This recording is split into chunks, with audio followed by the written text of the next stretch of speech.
ప్రార్థన చేసుకుని వాగ్దానం చేద్దాం. పరలోకమందున్న మా కన్న తండ్రి, ఈ యొక్క పరిశుద్ధమైన పాదాలకు నమస్కారం తెలియజేస్తూ ఉన్నాం. మరొక దినాన్ని, సమయాన్ని, అవకాశాన్ని మాకు అనుగ్రహించినందుకు స్తోత్రాలు. నీ వాక్యము లోతులోని సంగతులు మేము గ్రహించడానికి కృప చూపించాను. వినగల చెవులను, గ్రహించగల మనస్సును దయచేయండి. అభ్యంతరపరచ చూచే సాతాను, దురాత్మ, చీకటి శక్తుల ప్రభావాన్ని తొలగించండి. నీవు నీ కొరకు నిలబెట్టుకున్న దాసునైన నేను అల్పజ్ఞుడను, పాపిని, నిష్కరించుకోవడము. కేవలం నీ ప్రేమ, నీ కృప చేత నీవు నిలబెట్టావు. కాబట్టి మా అందరితో మాట్లాడమని ప్రభువైన యేసుక్రీస్తు పేరిట ఈ ప్రార్థన మీకు సమర్పిస్తున్నాము తండ్రి. ఆమేన్. ప్రేమన్న దేవుని పిల్లరా, ఆదివారం జరిగే ఆరాధనలో ఆచారంగా వచ్చేవాళ్ళు చాలా మంది ఉంటే, దేవుని కొరకు వచ్చేవాళ్ళు కొద్దిమంది ఉంటారు. కనుక ఆచారంగా వచ్చేవాళ్ళు దేవుని యొక్క కార్యక్రమాలలో, పనులలో వాళ్ళకి పాలు పంపులు ఉండవు. కాబట్టి దేవుని పనులు చేయని వారికి జీతం కూడా ఉండదు. ఎవరికి జీతం అంటే పని చేసిన వారికి జీతం. ఎవరికి జీతం అంటే దేవుని మాటకు లోబడిన వారికి జీతం. కనుక ఈ లోకంలో గమనిస్తే గవర్నమెంట్ ఉద్యోగం కావాలి అనుకుంటారు. ప్రభుత్వ ఉద్యోగం అంటే పర్మనెంట్ గా ఉంటుందని, గవర్నమెంట్ ఉద్యోగం అంటే జీతం వస్తుందని, రకరకాల సదుపాయాలు ఉంటాయని గవర్నమెంట్ ఉద్యోగాన్ని, పింఛన్ వస్తుందని కోరుకుంటారు. గవర్నమెంట్ ఎంప్లాయీ అని అనిపించుకోవడానికి ఇష్టపడతారు.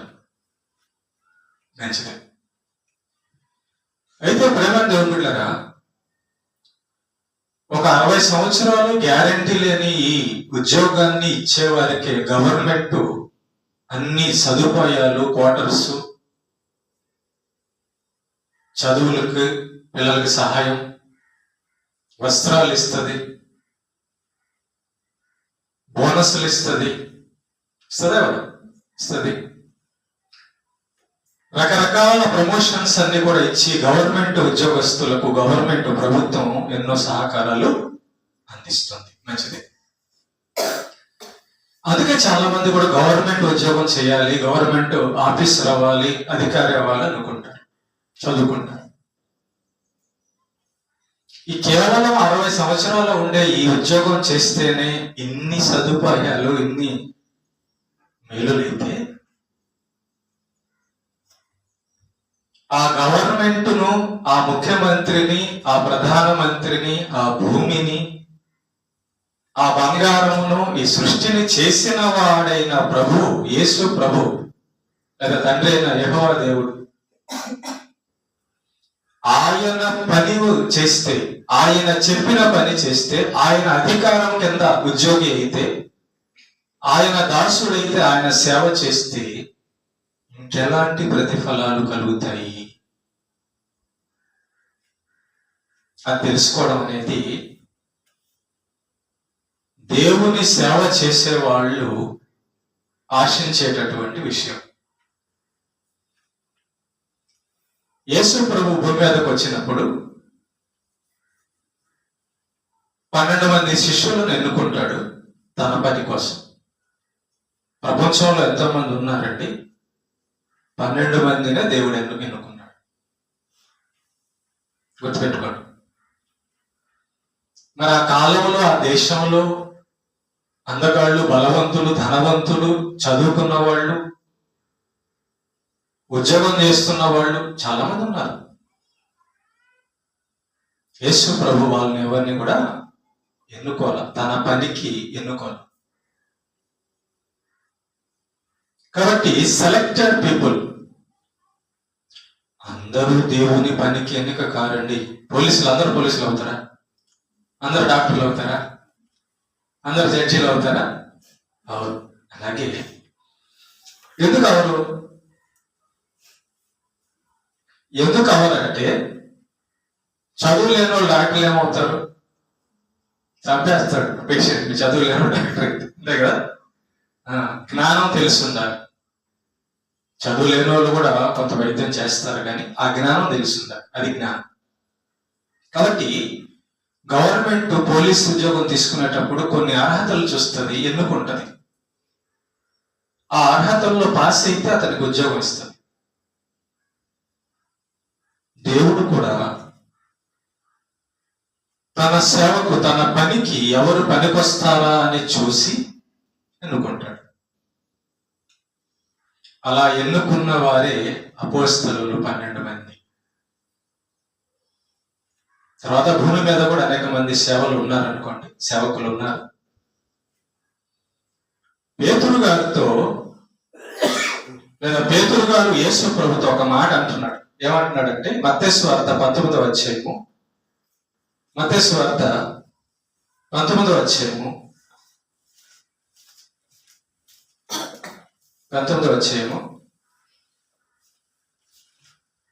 27-28 వచనాలు.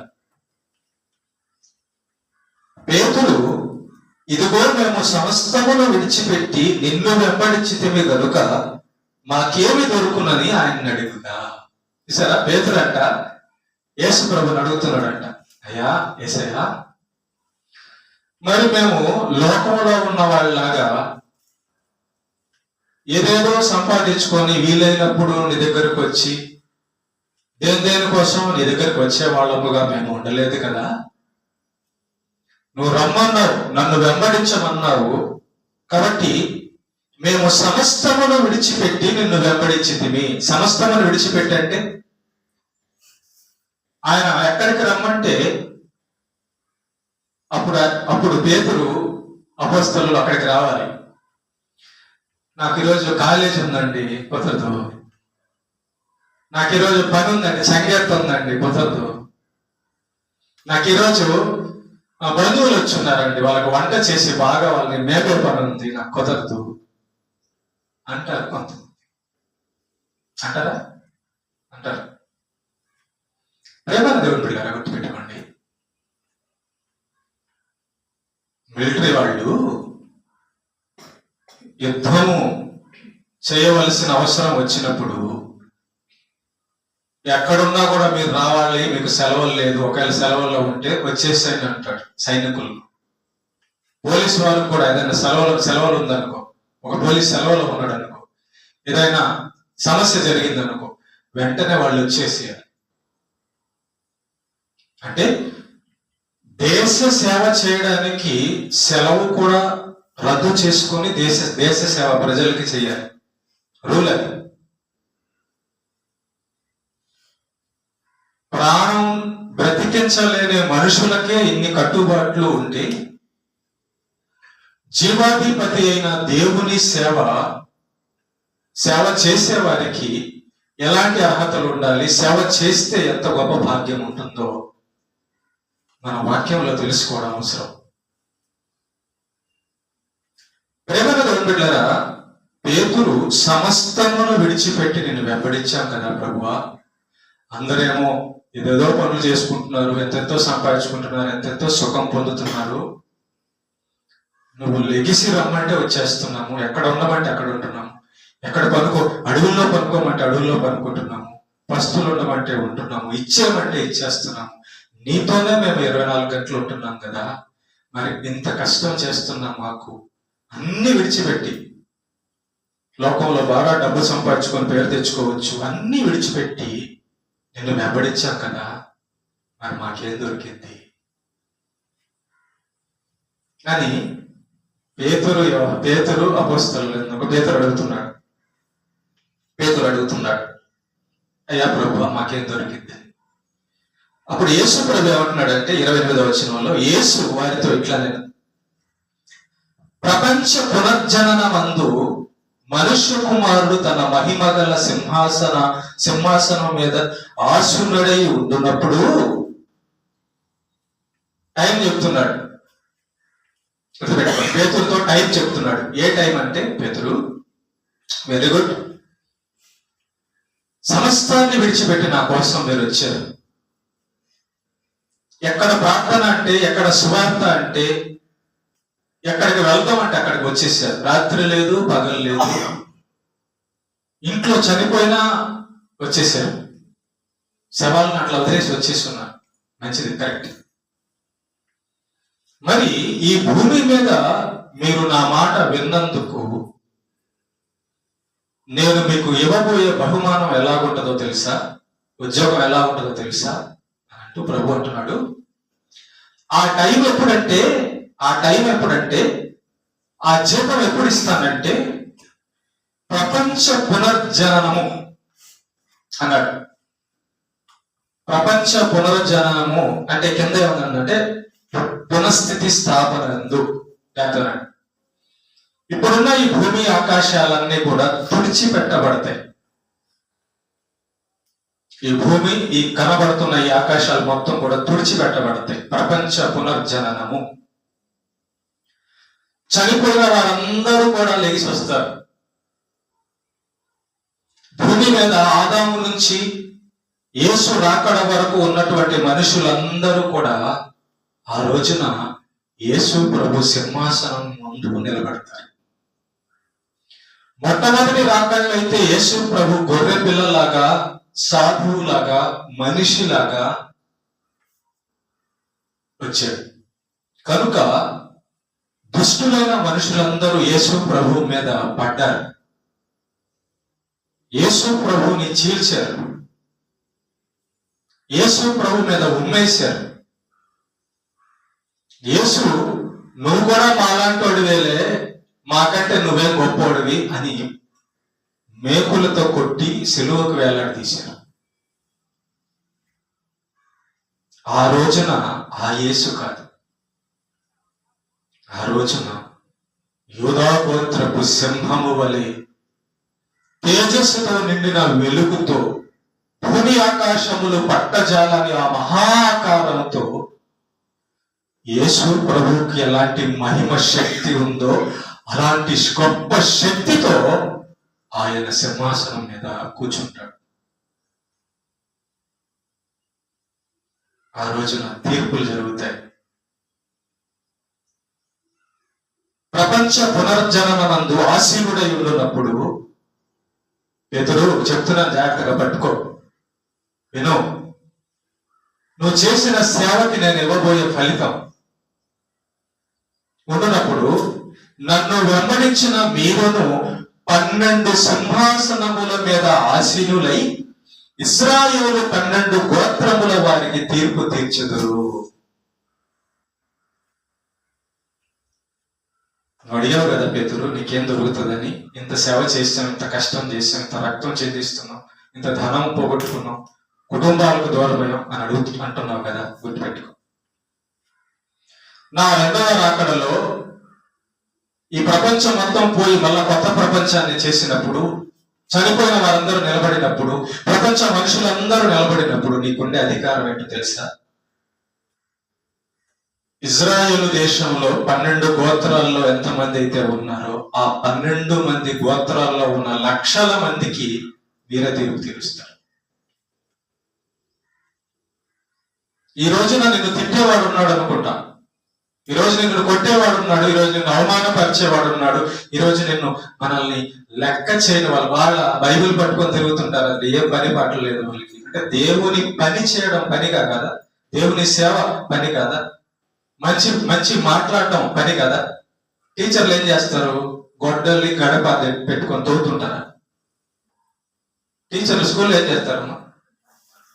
రాయి పెద్ద సుత్త ఒకటి తీసుకొని రాళ్ళు పొగలు కొడుతుంటారా? ఏం చేస్తారు? మాటలేగా. ఆ మాటలు చెప్పే వాళ్ళకేమో 1,00,000 రూపాయలు జీతం. మనిషి కోతి నుంచి వచ్చాడు అని చెప్పే వాళ్ళకంట ₹1,00,000 చేద్దామంట. మనిషి కోతి నుంచి వచ్చాడా? కోతి నుంచి వచ్చాడు మనిషి. అప్పుడు మీ నాన్న కోతి అనాలి, అంతేగా? మీ నాన్న పేరు ఏంటంటే కోతి అనాల. కోతి మీ నాన్న అది ఈ లోక చదువు అదనమాట. ఓకే, కానీ ప్రేమ దేవుని పెట్టారు, గుర్తుపెట్టుకోండి. దేవుని సేవ చేసిన వాళ్ళకి ఈ లోకంలో ఎంతో అవమానాలు, ఎన్నో మరణ పరిస్థితులు, ఎన్నో రోగాలు, ఎన్నో భయంకరమైన అవమానాలు జరుగుతాయి. వాటన్నిటికీ ప్రతిఫలం చాలా గొప్పగా ఉంటుంది. పేతురు అదే అడిగినప్పుడు యేసుప్రభువు చెప్తున్న మాటలు, ఇశ్రాయేలు 12 గోత్రములకి ఈ పేతురు అపోస్తలులందరూ కూడా ఇశ్రాయేల్ దేశంలో చెందిన వారు కాబట్టి, ఇదిగో ప్రపంచ పునరుజ్జీవనందు అందరూ వచ్చి నీ ముందు నిల్చుంటారు. ఇశ్రాయేల్ వారందరూ కూడా నిన్నెవరైతే తిట్టారో, నిన్నెవరైతే కొట్టారో, నిన్నెవరైతే అవమానపరిచారో వాళ్ళందరినీ నీ కాళ్ళ ముందుకు నడిపిస్తా. అప్పుడు నీ సింహాసనం దగ్గరికి నడిపిస్తాను. పేతురు, నువ్వు సింహాసనం మీద కూర్చో ఉంటావు, నిన్ను తిట్టిన వాళ్ళు, నిన్ను కొట్టిన వాళ్ళు అందరూ కూడా నీ పాదాల దగ్గరకు వస్తారు. నువ్వు నరకానికి వెళ్ళమన్నాళ్ళు నరకానికి వెళ్తారు, నువ్వు పరలోకానికి వెళ్ళమన్నాళ్ళు పరలోకానికి వెళ్తారు. అది నేను ఇవ్వబోయే అధికారం నీకున్నాడు. చూసారు ఎలాగుందో? మనలో చాలా మంది తెలియక ఏం వెళ్తాంలే, బుధవారం ప్రార్థనకి ఏం వెళ్తాంలే, ఆదివారం పోతున్నాం కదా. దేవుని పనుల మీద ఉండడం అనేది మామూలు విషయం కదండి. దేవుని సేవ చేయడం అనేది మామూలు విషయం కాదు. ఆ పరలోకంలో ఆ పని శాశ్వతంగా ఉంటది. ఏ పనో చెప్తానండి. ప్రకటన గ్రంథం 2:26 అంతము వరకు నా క్రియలు జాగ్రత్తగా చేయడానికి జనుల మీద అధికారం ఇచ్చేదను. అంతము వరకు నా క్రియలు జాగ్రత్తగా చేయడానికి జనుల మీద అధికారం ఇచ్చేదను. దేవుడు చెప్పినటువంటి పని, ప్రార్థన చేయి, వాక్యం చదువు, నీతిగా ఉండు, మందిరానికి వెళ్ళు, సువార్త చేయి, పేదవారిని ప్రేమించు. ఈ పనులన్నీ దేవుని సేవ. దేవుని సేవలో, ఆత్మల రక్షణ కార్యములో ఎన్ని పనులైతే ఉన్నాయో ఆ పనులన్నీ కూడా దేవుని పనులు. ఎత్తడం దేవుని పని, కుర్చీ తొడవడం దేవుని పని, కడగడం దేవుని పని, వండడం దేవుని పని, సహాయం చేయడం దేవుని పని, అన్నం వడ్డించడం దేవుని పని, వాక్యం చెప్పడం దేవుని పని, ప్రార్థించడం దేవుని పని, పాటలు పాడి మహిమపరచడం దేవుని పని, వాద్యాలు వాయించడం దేవుని పని. అయితే తగిన రీతిలో ఇవన్నీ చేయాలి. తగిన రీతిలో చేయకుండా కేవలం మామూలుగా హృదయంలో దేవుడు లేకుండా చేస్తే ఫలితం రాదు. కానీ హృదయంలో దేవుణ్ణి పెట్టుకొని పనులు చేసే వారికి ఫలితం ఉంది. అంతము వరకు నా క్రియలు జాగ్రత్తగా చేయడానికి జనుల మీద అధికారం ఇచ్చేదను. పరలోకంలో ఉండబోయే పోస్ట్ ఎలాంటిదో తెలుసా? ఇక్కడైతే గవర్నమెంట్ ఉద్యోగం 60 సంవత్సరాల తర్వాత తీసేస్తారు, బలం ఉడిగిపోద్ది. పరలోకంలో ఉండేటటువంటి ఆ అధికారము ఇంకెప్పటికీ పోదు. అప్పుడప్పుడు చర్చికి వస్తా, సరిగా దేవుడి పని చేయకుండా, చెప్పితే చేయకుండా ఉండేవాళ్ళు అప్పటికి కొంచెం సెట్ అయ్యి మారు మనసు పొందినప్పుడు, యేసయ్య వచ్చినప్పుడు వాళ్ళు కూడా వస్తారు పరలోకానికి. అప్పుడు వాళ్ళందరూ కూడా మనం చెప్పినట్టు వినాల్సింది. జనుల మీద అధికారం ఇచ్చేదను. ఇప్పుడు కూడా అధికారమే. దేవుని పక్షాన మనం మాట్లాడుతున్నామంటే అధికారం, అది దేవుడిచ్చిన అధికారం. దేవుడు ఈ మాట సెలవిస్తున్నాడు, అధికారం. జనుల మీద అధికారం, ఇప్పుడు కూడా అధికారమే. సృష్టికర్త అయిన యెహోవా ఇలాగా సెలవిస్తున్నాడు, అధికారం. జనుల మీద అధికారం ఉంటుంది. ప్రేమ దేవుని పట్ల భూమి మీదను పరలోకమందును దేవదూతల మీద అధికారం ఉంటుంది మనకి, దేవుని సేవ చేసిన వాడికి. కాబట్టి పేతురు, నువ్వు ఇంత కష్టపడుతున్నాను, ఇన్ని విడిచేశాను, నేను లోకంలో ఏమి సంపాదించుకోలేదు, ఏమి సంతోషం పొందలేదని బాధపడద్దు. నేను ఎక్కడికి రమ్మంటే అక్కడ నన్ను వెంబడించావు కదా, నీకు ఉండబోయే అధికారాలు, నీకు ఇవ్వబోయే ప్రతిఫలాలు శాశ్వతంగా ఉంటాయి. నీ కాళ్ళ కింద జనాలు ఉంటారు అని చెప్పి పేతురుకి యేసు ప్రభు చెప్పాడు. ఓకే, బాగుంది. దేవుని సేవ ఈ భూమి మీద ఉన్న అన్ని ఉద్యోగాల కంటే, అన్ని పనుల కంటే గొప్ప పని. దాన్ని ఎంచుకున్నవాడు ధన్యుడు. దాన్ని ఎంచుకున్నవాడు ధన్యుడు. దేవుని సేవను ఎంచుకున్నవారు ధన్యుడు. చాలా మంది అంటారు, పాస్టర్ అయితే ఏం డబ్బులు వస్తాయి, పాస్టర్ అయితే ఏమి ధనం వస్తుంది, ఏమి సంతోషం వస్తుంది అంటారు. పరలోకంలో దేవుడు ఇవ్వబోయే ఆ జీతం ముందు ఈ భూమి మీద collector, judge, doctor, engineer, lawyer, police, ప్రధానమంత్రి ఇలా ఎవరు పనికిరారు. ఆ ఉద్యోగం ఒక చెడిపోయిన వాడిని బాగు చేసే ఉద్యోగం అంటే ఇది. దేవుని పని, దేవుని సేవకులు, ప్రభు యొక్క ప్రభుత్వములో పనివారు, దైవజనులు, దైవ సేవకులు, దేవుని పరిచారకులు అంటే చిన్న పని కాదు అది. కాబట్టి అలా కనిపెట్టి, దేవుని పనిని కనిపెట్టి, దేవుని మందిరాన్ని కనిపెట్టి, దేవుని సేవలో తమ జీవితాలు అర్పణ చేసే వాళ్ళకి పొందబోయే బహుమానాలు చాలా గొప్ప. ఈ అవమానాలకి, ఈ లోకంలో కష్టాలకి పొందబోయే బహుమానం చాలా ఉంటుంది. పేతురు ధైర్యంగా ఉండు అన్నాడు. అయితే ఒక విషయం గుర్తుపెట్టుకో అన్నాడు. ఇంకొక దగ్గర ఏం జరిగింది? మార్కు సువార్త 10వ అధ్యాయం 35వ వచనంలో, మార్కు సువార్త 10వ అధ్యాయము 35వ వచనంలో, జెబెదయి కుమారులైన యాకోబును యోహానును ఆయన వద్దకు వచ్చి, బోధకుడా, మేము అడుగునిదల్లా నీవు మాకు చేయకూర్చున్నామని చెప్పగా, ఆయన నేను మీకేమి చేయకూర్చున్నారని వారిని అడిగాను. వారు, నీ మహిమ యందు నీ కుడి వైపున ఒకడును, నీ ఎడమ వైపున ఒకడును కూర్చుండునట్టు మాకు దయచేయమని చెప్పిరి. చూసారా, ఇద్దరు శిష్యులు వచ్చి యేసు ప్రభువుని అడుగుతున్నారు, అయ్యా మాకు కోరిక ఉంది. ఏంటి? నువ్వు సింహాసనంలో కూర్చున్నప్పుడు పరలోకంలో కుడి పక్క ఒకరు, ఎడ పక్క ఒకరు, నీ పక్కన నేను ఇద్దరే కూర్చోవాలి. చూసారా ఏం కోరిక అడిగారో? మీరు ఎప్పుడన్నా అడిగారటగా? ఆ పరలోకపు సింహాసనం ఎప్పుడూ శాశ్వతంగా పరలోకంలో దేవదూతలందరూ, కోటాను దేవదూతలు, మనుషులు అందరూ ఆయన వైపు చూస్తూ ఉంటారు. ఆయన వైపు చూసినప్పుడు ఆయన పక్కన మనం ఉన్నాం అనుకో, మనం కూడా కనబడతామా లేదా? కనబడతామా లేదా? చూసా ఎలాంటి కోరిక కలిగిందో యోహానుకి, యాకోబుకి. మంచి కోరికే. అయితే ప్రభు అంటున్నాడు, మీరేమడుగుతున్నారో మీకు తెలీదు. నేను త్రాగుచున్న గిన్నెలోని త్రాగగలరా అన్నాడు. నేను పొందుచున్న బాప్తిసం పొందుటైన మీ చేత అగునా అని వారిని అడుగగా, వారు మా చేత అగును అని అంటే ఏమని అడిగారు తెలుసు ప్రభు?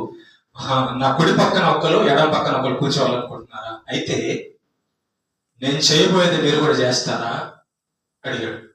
చేస్తాం ప్రభు. నా కోసం నీ ప్రాణం ఇస్తావా? నా కోసం నీ తల ఇస్తావా అని అడిగాడు. రేపు నన్ను పొడుస్తారు, కొరడాతో చీల్చేస్తారు, మేకులతో పొడుస్తారు, ఈటలతో పొడుస్తారు, దానికి నువ్వు రెడీనా అని అడిగాడు. యాకోబు, యోహానులు దానికి మేము రెడీ ప్రభు అన్నారు. అలాగే చనిపోయారు కూడా. ఒకరోజు నేను అపోస్తుల యొక్క మరణపు విధానాల గురించి చెప్తాను, ఎలా చనిపోయారు ఆ 12 మంది. ఓకే ప్రభు, నీ కోసం ఎలాంటి చావునైనా, ఎలాంటి కష్టాన్ని నేను ఎదుర్కొంటాను ప్రభు అన్నాడు యాకోబు. అప్పుడు పేతురు ఈ యొక్క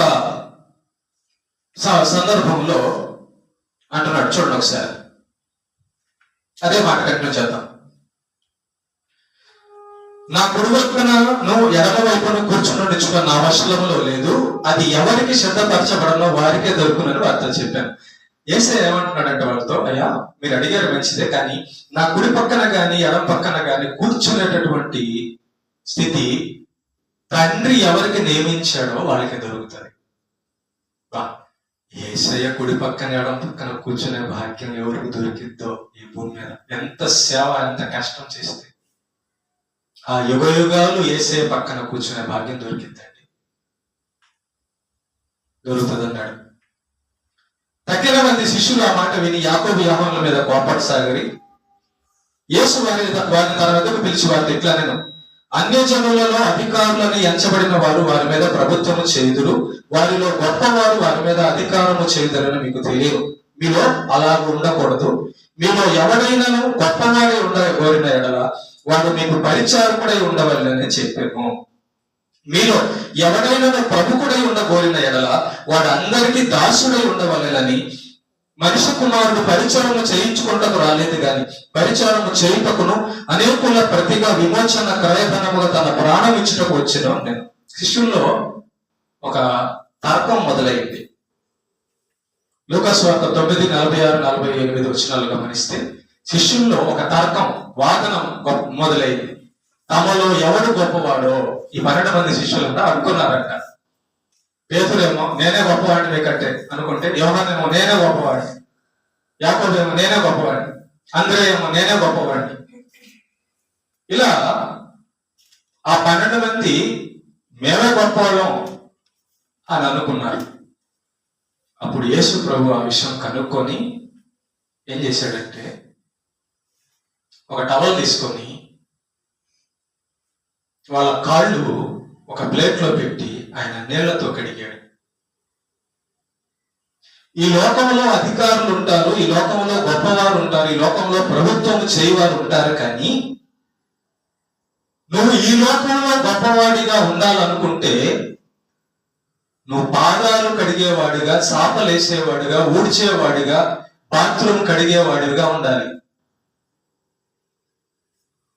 అప్పుడు నేను గొప్పవాడిగా పెడతా పరలోకంలో అంటున్నాడు. మనలో చాలా మంది ఏమనుకుంటారంటే, నేను బాగా తెలియగలను, నాకు అంతా తెలుసు, నేను గొప్పదాన్ని, నేను గొప్పవాడిని అనుకుంటారు. ఎందుకు గొప్పవాడు నువ్వు? ఎందుకు నువ్వు తెలియగలదానివి? బాత్రూమ్ కడుగుతున్నాను ఎందుక? బాత్రూమ్ ఎప్పుడైనా కడిగావా?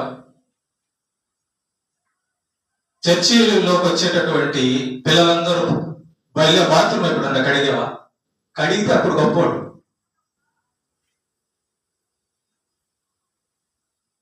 చర్చికి వచ్చేటప్పుడు అందరు తొక్కొని వస్తారు. ఎప్పుడన్నా కడిగావా? కడిగితే అప్పుడు గొప్పవాడివి, గొప్పదానివి. ఇక్కడైనా యేసుప్రభు ఏం చెప్తున్నాడంటే, మీకు ఊరికినే పరలోకంలో అధికారం రాదు.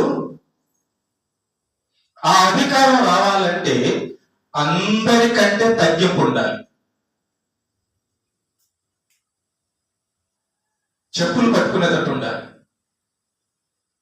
బాత్రూమ్ కడిగేటట్టు ఉండాలి, సమస్తం ఇచ్చేటట్టు ఉండాలి, తగ్గించుకొని ఉండాలి, సమాధానం కలిగి ఉండాలి, ప్రేమించేటట్టు ఉండాలి. అప్పుడు నువ్వు గొప్పవాడి అవుతావు. కానీ వీళ్ళందరి మీద నాకు అధికారం ఉంది అంటే అందరికంటే తక్కువ నువ్వే అని అర్థం అని అది చెప్తున్నాడు. నేను మీ పాదాలు కడిగినప్పుడు, ప్రభువునైనా గురువునైనా దేవుణ్ణైనా నేనే మీ పాదాలు కడిగినప్పుడు మరి మీరేం చేయాలి ఒకసారి ఆలోచించండి, మీరెంత తగ్గించుకోవాలి ఒకసారి ఆలోచించండి అని శిష్యులతో యేసు ప్రభు చెప్పిన మాట ఏంటంటే, తనను తాను తగ్గించుకున్నవాడు హెచ్చింపబడును, తనను తాను హెచ్చించుకున్నవాడు తగ్గింపబడును. నీకు పరలోకంలో జనుల మీద అధికారం కావాలంటే, భూలోకంలో జనుల మీద అధికారం కావాలంటే నీకు గర్విస్తే రాదు నీకు అధికారం. నువ్వంతటా నువ్వు తెచ్చుకుంటే రాదు, నువ్వంతటా నువ్వు అనుకుంటే కాదు. దేవుణ్ణి సేవ చేయాలి. వెళ్ళి బాత్రూమ్ కడుగుపోవచ్చుద్దాం. నువ్వు గొప్పడురా, బాత్రూమ్ కడిగితే నువ్వు గొప్పడురా, ఎంగిల్ తిను, నువ్వు గొప్పడువా, పేదల పక్కన కూర్చో, నువ్వు గొప్పదానిగా, నీ ఆస్తి మొత్తం ఇచ్చేసి దేవుని స్వార్థకి. మరి దేన్ని బట్టి గర్విస్తున్నావు నువ్వు గొప్ప అని? ఎవరైతే పెంట కడుగుతారో చర్చిలో వాళ్ళు గొప్పలు. ఏమనుకుంటున్నారు మీరు? కానీ ప్రేమ బిడ్డలారా, ఎవరైతే ప్రాణం పెడతారో, ఎవరైతే దేవుని సువార్త కోసం కష్టపడతారో వాళ్ళందరికీ మంచి జీతం ఉందండి. ఇవన్నీ చేయకుండా గుర్తుపెట్టుకోండి, నేను గొప్ప అనే ఆలోచన నీకు రాగానే నువ్వు చేయాల్సింది ఏంది? బకెట్ పెట్టుకొని ఎక్కడికి వెళ్ళాలి? బాత్రూమ్ కడగడానికి వాళ్ళ ముందు నేను ఇస్తానంటే నీ సేవలు చెప్తే ఎవరన్నా నేను గొప్ప అన్నారు అనుకోండి, వెంటనే అంత బాత్రూమ్ పడిపోవచ్చు, సరిపోతుంది నీకు కదా. అంటే ప్రేమ పెట్టలేదు ఇందులో గొప్ప. నువ్వు బాత్రూమే కడగలేని వాడివి, కడగలేని దాన్ని ఇంకేం గొప్ప అవుతావు? ఏం మదర్ తెరిసా తెలుసు కదా, ఆ తల్లి గొప్ప. ఎందుకంటే రోగులు వాంతి చేసుకుంటే చేత్తో పట్టి పక్కనేసింది. మదర్ తెరిసా హాస్పిటల్లో రోగుల కోసం సేవ, తన జీవితం అంతా. మనమేమో అసలు ఆ హాస్పిటల్కి వెళ్ళాలంటేనే భయపడతాం, ఆ హాస్పిటల్కి వెళ్ళాలంటేనే ఆశ్రయించుకుంటాం. రోగుల్ని తాకేది ఎక్కడ? ఆ మదర్ తెరిసే తల్లి ఏమనిందో తెలుసా? నా ప్రభువు నేర్పించిన పాఠం నాకు ఇది, నా ప్రభువుని చూసి నేర్చుకున్నాను ఈ ప్రేమ. ఆయన కుష్ఠరోగిని తాకాడు, నా హృదయం చలించిపోయింది. ఆయనకే లేని అంటూ నాకెక్కడిది? పరిశుద్ధుడైన దేవుడే రోగుల్ని పట్టుకున్నాడు, పేదోళ్ళని పట్టుకున్నాడు, పాపుల కాలు పట్టుకుంటే నేనెక్కడ అని తగ్గించుకుంది. ఈ రోజున హై స్టేజ్ లో దేవుడు ఆమెను పెట్టాడు. ఓకే, నేను ముగిస్తున్నాను చెప్తానండి. దేవుని సేవ అంటే చిన్న పని కాదు, ప్రపంచంలో అన్నిటికంటే పెద్ద పని. ఓర్చుకోవాలి. తిట్టే వాళ్ళు ఉంటారు, అవమానించే వాళ్ళు ఉంటారు, అసహించుకునే వాళ్ళు ఉంటారు, కొట్టే వాళ్ళు ఉంటారు, చంపే వాళ్ళు ఉంటారు. వీటన్నిటికి ఓర్చుకుంటేనే నిలబడతాం. అలా నిలబడే వాళ్ళనే ఎన్నుకుంటాడు.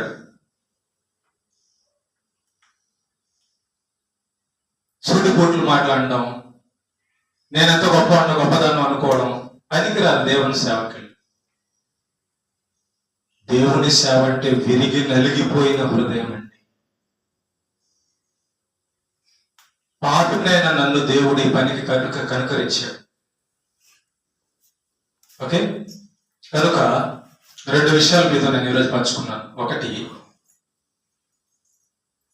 పాదాలు కడిగి బాత్రూమ్ కడిగి దేవుని సేవ చేసి తగ్గించుకొని ఆస్తి మొత్తం ఇచ్చేసి చావుకైనా రెడీ అయ్యి సువార్త చేసి ఆత్మలో రక్షించడానికి ఎవరైతే సిద్ధపడతారో, కొన్నిసార్లు చెట్టు కింద పనుకోవాలి, కొన్నిసార్లు ఆకలితో పనుకోవాలి, కొన్నిసార్లు బయట జనాలతో మాట పడాలి, కొన్నిసార్లు ఇంట్లో వాళ్ళతోనే పడాలి. రకరకాల సమస్యలు. కొన్నిసార్లు చంపడానికి ట్రై చేస్తారు, కొన్నిసార్లు ఎదిరించి సువార్త చేసేటప్పుడు కొట్టడానికి వచ్చారు మమ్మల్ని. దేవుని పని చేసేటప్పుడు మా ఇంట్లో వాళ్ళే మాకు ఎదురు తిరిగి అవమానం తెస్తారు, తలదించుకొని పోవాలి. కొడతాము, తిడతామంటే వేసే కత్తి పెట్టుకున్నాడు. కత్తి పట్టుకోమనలేదు, దానికి రెడీ అయితేనే దేవుడి సేవకులు, దాంట్లో నిలబడితేనే సేవ చేయగలరు. పాస్టర్స్ కి ట్రైనింగ్ ఇచ్చేటప్పుడు ముందు బకెట్ ఒకటి ఇచ్చి బాత్రూమ్ ఇస్తారు తెలుసా? పాస్టర్ కి ట్రైనింగ్ ఇచ్చేటప్పుడు ముందు 500 మంది 1000 మంది ఉంటారు.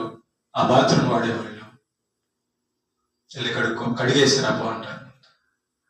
అక్కడ పాస్టర్ వాళ్ళ ముందు నువ్వు బాత్రూమ్ కడగలేనివాడివి, ఎన్ని కష్టాలు ఏం పడతావు, ఏం నిలబడతావు అక్కడ? బాత్రూమ్ అంటే అసహ్యం. ఆ అసహ్యాన్ని కూడా ఓర్చుకునే మనసు నీకుంటేనే నువ్వు ఎక్కడైనా నిలబడగలవు. నేనేంది బాత్రూమ్ ఎందుకు కడగలో తెలుసా? నేనేంది బాత్రూమ్ అంటే నువ్వే గొప్పవా? గొప్ప. నేనేంది బాత్రూమ్ కడిగేది అంటే అర్థమైతే గర్వం ఉంది. ఆ గర్వం నలగాలి. నేనేంటి అనేది వచ్చేసావా, అది నలిగిపో. అప్పుడు నేనేంటి ప్రభువా నాదేముంది ప్రభు అని చెప్పగలం. నీ కృప లేకపోతే నాదేముంది, నీ దయ లేకపోతే నాదేముంది. నేనే పాటి వాడను, ఏ పాటి దాన్ని. ఆ మనసు కలిగిన వాళ్ళే సేవ చేసేవాళ్ళు, నిజమైన సేవకులు. వాళ్లకు మాత్రమే ఆ అధికారం పరలోకం, శాశ్వతమైన అధికారం. ఈ మాట ఈరోజు ఎందుకు చెప్పానంటే, ఆదివారం వచ్చినట్లుగా బుధవారం అందరూ రారు. దేవుని యొక్క పిలుపు, దేవుని యొక్క సేవ, దేవుని ప్రేమించి దేవుని కొరకు కష్టపడాలన్న ఆలోచన కలిగిన వాళ్ళే మిగతా రోజుల్లో రాగలరు. అందుకే పేతురు అడిగాడు, మేము సమస్తమును విడిచిపెట్టి నీ దగ్గరికి వచ్చాం. సినిమాకి వెళ్ళొచ్చు, తాగడానికి వెళ్ళొచ్చు, రకరకాల వాటికి వెళ్ళొచ్చు, కానీ వాటన్నిటిని విడిచిపెట్టి నీ దగ్గరికి వచ్చాం కదా, నాకేం దొరికింది?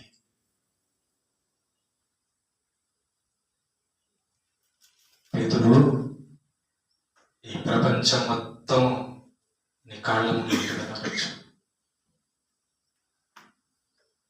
భూమి మీద ఉన్న మనుషులందరూ నీ కాళ్ళ దగ్గరకు వస్తారు. ఆ రోజు నిన్ను తిట్టినవాడు నీ దగ్గరకు వచ్చేటప్పుడు ఏమనుకుంటాడు తెలుసు? ఏమనుకుంటాడు? ఎట్లా వస్తాడు చెప్ప? నేను తిట్టినవాడు, నిన్ను కొట్టినవాడు నువ్వే నరకానికో పరలోకానికి పంపించాల్సిన టైం వచ్చినప్పుడు నీ దగ్గర ఎలా వస్తాడు? ఆలోచించుకో. ఆ పోస్ట్ ఉంది,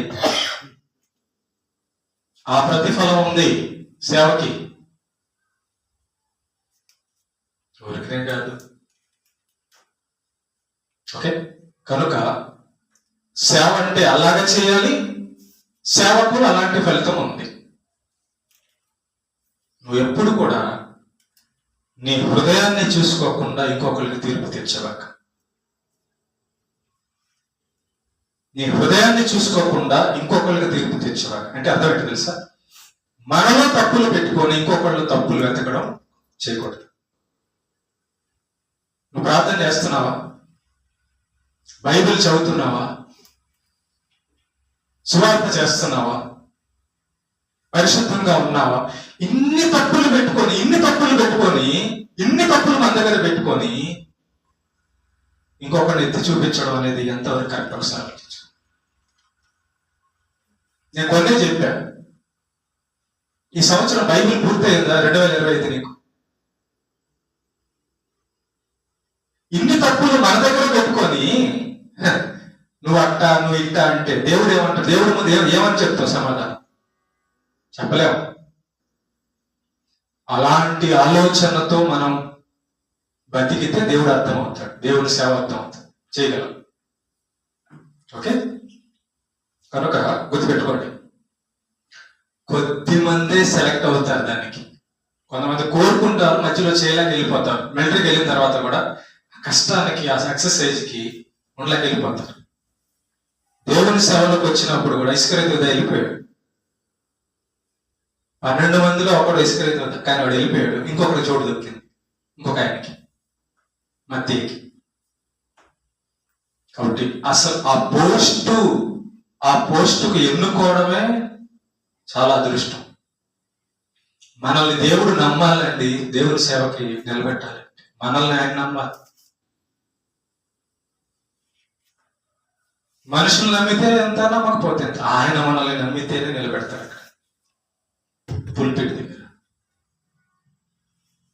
ఆయన ఏర్పాటు చేసుకుంటాడు. కాబట్టి చిన్న పోస్ట్ కాదు, చిన్న పని కాదు. ఓకే, మీరందరూ కూడా సేవా దేశపు రాణి కూడా నేరస్థాపన చేస్తుందంట జనుల మీద. సొలొమోను జ్ఞానం వినడానికి వచ్చిన దేవుని మాటలు వినడానికి వచ్చిన. దేవుని సేవ చిన్న పని కాదు. దేవుని సేవ చేస్తే వచ్చే ప్రతిఫలం చిన్నది కాదు. అయితే దేవుని సేవ చేసే వారికి ఉండవలసిన లక్షణము, పెంట కూడా కడగాలి.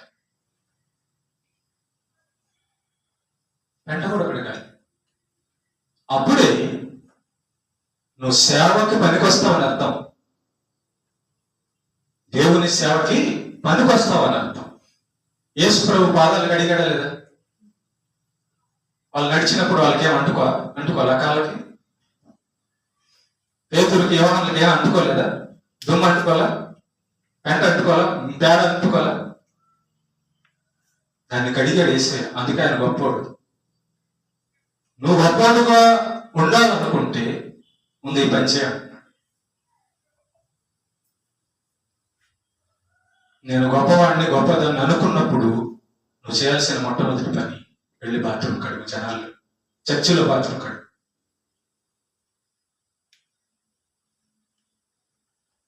దేవుడు స్వార్థ చెయ్యి. నీకు అర్థమవుతుంది విషయం. నువ్వు ఎంత గొప్పదాన్ని, గొప్పడు నీకు అక్కడ అర్థమవుతుంది. మిగతా దగ్గరికి అర్థం కాదు. యేసు ప్రభు గురించి జనాల్లో చెప్తున్నావు అనుకో, వాళ్ళు తిట్టే తిట్లు, కొట్టే కొట్లు, అప్పుడు అర్థమవుతుంది నీ కష్టం ఏంటో. ఆ బాత్రూమ్ కడిగేటప్పుడు అప్పుడు అర్థమవుతుంది ఆ కష్టం ఏంటో. ఆ రోగుల దగ్గర హాస్పిటల్కి వెళ్ళి వాళ్ళకి ప్రార్థన చేయి, అప్పుడు అర్థమవుతుంది వాళ్ళ కష్టం ఏంటో. అప్పుడు నీ హృదయం తగ్గుతుంది. అరే నేను ఈ స్థితిలో కదా, అప్పుడు పనికొస్తారు దేవుని సేవకి. దేవుడు వెరిగి నలగొట్టి సేవలోకి నడిపిస్తాడు. ఊరికనే రాదమ్మా దేవుని సేవ. ఊరికనే ఎవరు పడితే వాళ్ళు కాదు. బయట కూడా మనం చేసే పనులన్నీ బయట చేస్తుంటారు, అది సేవ కాదు. హృదయపూర్వకంతో విరిగి నలిగిన హృదయంతో చేసేది సేవ.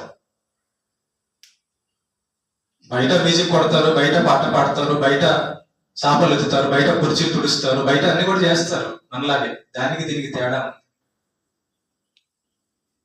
అక్కడ విరిగి నలిగిన హృదయం సంబంధం లేదు, ఇక్కడ విరిగి నలిగిన హృదయం కావాలి. అప్పుడు దేవుని సేవకు పనికి వస్తుంది. కాబట్టి ఈ బుధవారం చివరి దినము ఈ సంవత్సరానికి. ఈ సంవత్సరం మొత్తంలో ఆదివారం అందరూ వస్తారు, కానీ బుధవారం అటెండ్ అయిన వాళ్ళకి గొప్ప ప్రతిఫలం ఉంటుంది. బుధవారం అటెండ్ అయ్యేది కొద్ది మంది. ఆ కొద్ది మంది దేవుని కోసం చెప్పండి. నాకు దేవుడు కావాలి, మిగతా ఉన్నా లేకపోయినా అని వచ్చేవాడు. ఓకేనా? చివరి ప్రార్థన చేసుకుని ముగించుకుందాం.